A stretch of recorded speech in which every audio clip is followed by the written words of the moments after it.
important thing is this, that as a human being, if things are not good in terms of health, survival issues, that becomes the main thing. But once they are taken care of, one thing that every human heart naturally longs for is profoundness of experience in life. In search of profoundness, somebody goes to the temple, somebody goes to the bar, somebody buys drugs in the back street, somebody does wild things. It doesn't matter, all of them are looking for profoundness, and somebody goes to Kailash, all right.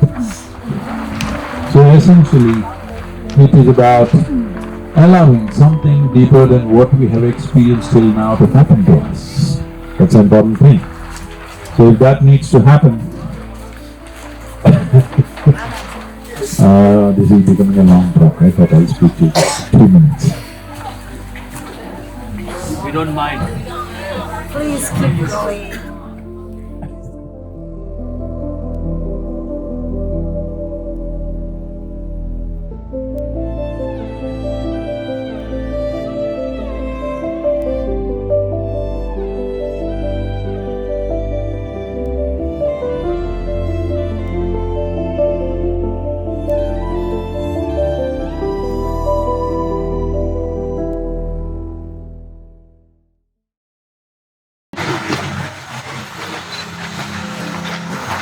राम्रो लाग्यो यहाँको पहिरो सदगुरुलाई एकदम मन पर्यो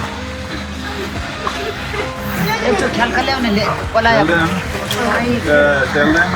hello बेटा एउटा ख्याल ल्याउने पलायो भने यहाँको राम्रो तपाईँहरूको यो फोटो अब उसमा किताबमा बुकमा आउँछ गुरुलाई भेट्न मान्छे कति हुन्छन् अनि यहाँ आउँदाखेरि तपाईँहरू अनि मास्क खोलेर हाँसेर फोटो खिच्नु पर्दैन अनि बुक बनाउँछ त्यसमा यो सबै फोटो नेपालको बारेमा Tell them you are the real representatives of Nepal. You look like Nepali. एकदम शुद्ध नेपाली जस्तो मान्छे कस्तो भेट्यो भने हाम्रो पहिरो नि In the city, they all become like this. अचेले के दिन सर्ट प्यान्ट लाउँदैन सर्ट प्यान्ट लाउने हाफ प्यान्ट लाउने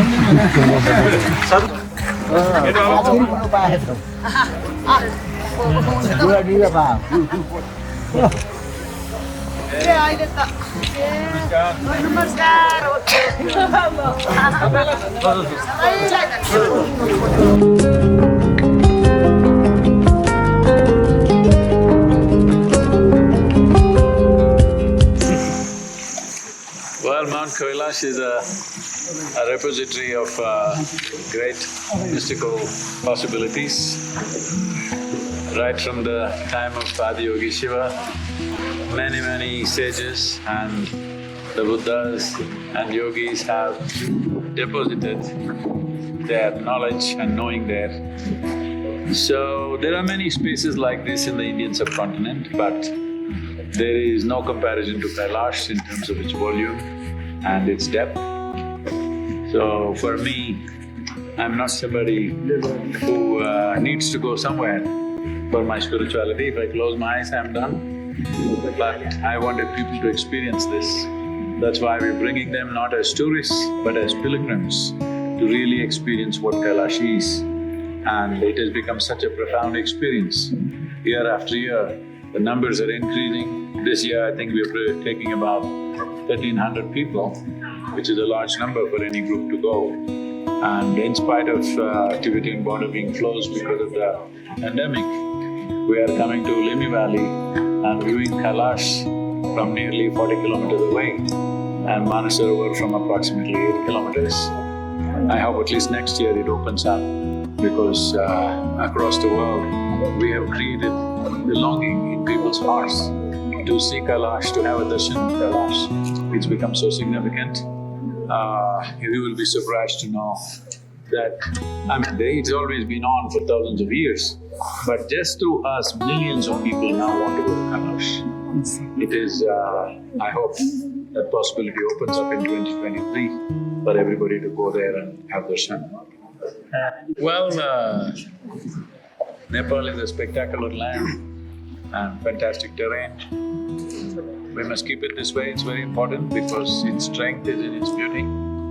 We should not go like other countries have gone in industrialization. You can run this country purely on tourism if you build the infrastructure. In many ways, if you have to give a context, Nepal can be both, a second Bali in the world and also a nation Switzerland in the world. It's very much possible. You have everything in place. It just needs a little infrastructure and promotion. If you do that, people can live very well in the mountains with the purity of their lives as it is, but still they can earn much, much more than just scratching the land for potatoes or whatever else. But if you industrialize, if you go that way, all this will be destroyed. This has happened to many, many countries. I've seen this happening to many absolutely beautiful places in India. Now they're all simply built up because towns have grown like that, populations have grown. There is a certain beauty, and as time goes by, this beauty will become more and more valuable in the world. People in the world will want to come just to be alone, just to be undisturbed by technology, automobiles and all these things. People will want that. Everywhere in the world, people want that. And that need is increasing. There are very few nations which can provide that. Nepal is definitely one of them. So, it'll be wonderful if the Nepali people and the government of Nepal plan towards this, that in the next 10 to 15 years' time, you make this into a major destination like Switzerland. People who wants to do something. See, it's individual choice. This may sound cruel to people, but it's individual choice whether you make this life into a blessing or a struggle. Because human experience is entirely decided from within us. Whatever circumstances are, maybe we are not able to decide all the time, but what is the inner atmosphere is determined by us. If you determine this one thing, living peacefully and joyfully is a possibility for everyone. So this is the whole fundamental of our work. This is called as inner engineering, where you can make yourself the way you want yourself to be so that your life, you are the master of your life and your destiny. This is possible for every human being, especially the Nepali youth must understand this. They should not look towards the stars. It is important how we live on this planet. For that, we need to look at what is here. Looking at other planets and other stars, that is not the way to make your life. You must turn inward, dig into the deepest strengths that we have and build a life that we want. So, we must understand we are the makers of our life. Whether we will make it or we will be victims of life, this is the only choice we have. So, let the Nepali youth stand up and make their lives the way they want, and also make this nation into a beautiful possibility for future generations. Let's make it happen. Thank you.